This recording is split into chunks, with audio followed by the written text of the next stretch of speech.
Hey techies, so this is Lucky Sony here and welcome back to my YouTube channel, The Techie Lucky. Guys, so thank you so much for your support till now. I'm able to see you guys have supported me a lot and I'm getting some good messages like you are liking my content and definitely I'm going to help you out to get much more better understanding in the future. Yeah. So yeah, let's proceed with our next content. What exactly we are looking for right now. So last time you have seen like while I was creating the project for the Gradle, definitely there was a error. Why there was error? Because I was using the same project name. Okay, so this time I'm going to help you out to create the same kind of project using the Gradle builder tool, and this Gradle builder tool is not going to show you the error. Even I'm just going to let you know how exactly things are working in the background. Yeah, so first click on this link. Yeah, so once you click on this link, you will be landed to the page, which is start.spring.io. This is the official page from where you can create the project. Yeah. So I'm going to choose the build project as a Gradle project. Yeah. And Java 8 is there and 2.4.1 is there. So most of things I already explained, guys. So I hope so. If you are not aware about it, just you can refer to my previous videos. Yeah. And this time the project name, the group name will be the com.sony, which is nothing but the project name, and the artifact name is project management system. This time I have given the different project name from my previous one. So the actual name, the project management system, I have given for the Maven build tool, and this I have given the MGMT kind of stuff for my Gradle build. Okay, and last time I suggested you like you will able to see like package name including the project name, so no need to like continue with your project name. So you can have the separate package name only, which is com.sony. Yeah, and here I'm using the Java 8, and again I'm trying to have the dependencies. So last time we have seen the requirement like we should have the web dependency. Yeah, and JPA, which is known as the Spring Data JPA as well, and we would like to have the H2, which is in memory database. Yeah, so this has been done, guys. Now you can generate the project. Just click on this button. The project is going to be generated. And this time I have taken the different name. So I am not going to face any problem as part of my existing project. Yeah. So let me do one thing, guys. Just let me unzip it. Yeah. I'm going to unzip it. Mm, okay. So right click on this and extract all.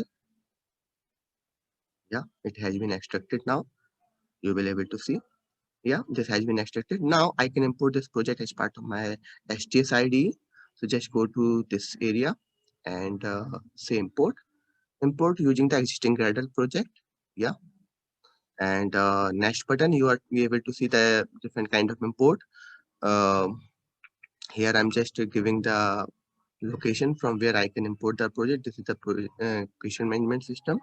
I'm importing here, and this, if you see, this option is showing you here like about to the override settings. So one thing I would like to give you understanding here, कि whenever you having the Eclipse ID or any ID like IntelliJ, inbuilt plugins are available as part of your IDE.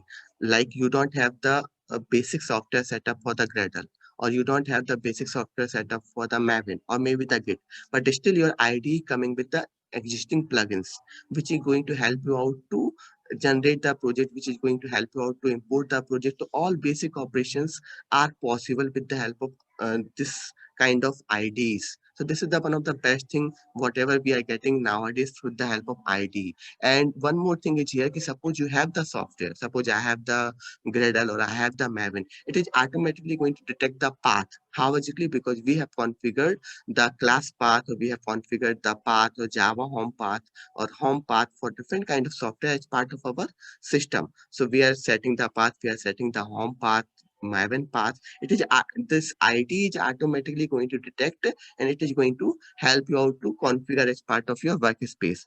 So this is the one of the best thing we can observe as of now. Yeah. So I am just going to finish out, and my project is going to be imported here. And this time you will not able to see any error because everything has been taken care from my side. This time I have chosen the different project name, and yeah, now guys, so now it's not having any error. And by default is choosing the Java because I have chosen the Java as part of the creation of the project. It's having the setting.gradle file, which is just having the name. So guys, one of the best thing about the Gradle, it's a latest build tool. Nowadays, if I talk about the Deloitte, So Deloitte company is having some of the requirement. I got a call from the company and they were saying, do you have any idea about the Gradle? And guys, you can simply say yes, because if you know the Maven, Gradle is so much easy to understand, because there is no much operations are there, no much instructions are there, no much commands are there which you need to worry about it. If you know the Maven, you can easily understand the Gradle. You can go to the builder.gradle file. Here also you can see the dependencies, but dependencies are available in such a way here, right? You can see even the goal. If you have seen the goal which I was showing as part of the Maven, the same kind of goal you can see the runtime only and test implementation. So those are known as the scopes. Yeah. So I will let you know about the scopes. What do you mean by scope? How exactly scopes are working in terms of build tool. Yeah. And here if you see the implementation part for those all four dependencies are available as part of your Gradle project. You can see the repository is being Maven repository only internally using the Maven central repository for importing of jar file. And if you see here, it's showing the group ID, version, and the source compatibility, which is 1.8. It's Java version, and it's automatically taking the plugins, which is the version of STS, or you can see the starter of the Spring Boot project, which is 2.4.1. So you can see everything has been given here as part of Gradle project.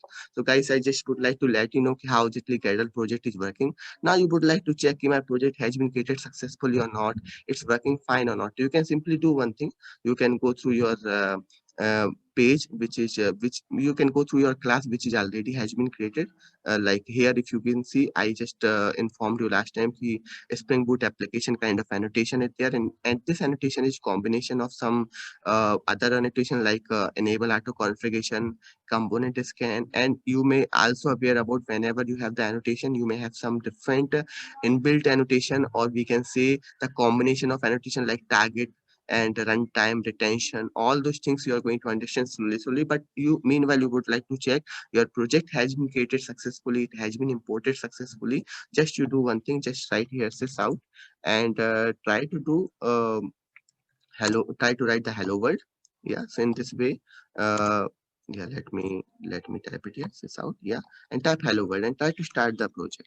So in this way you will check key your project is properly has been built and has been created, is working perfectly fine.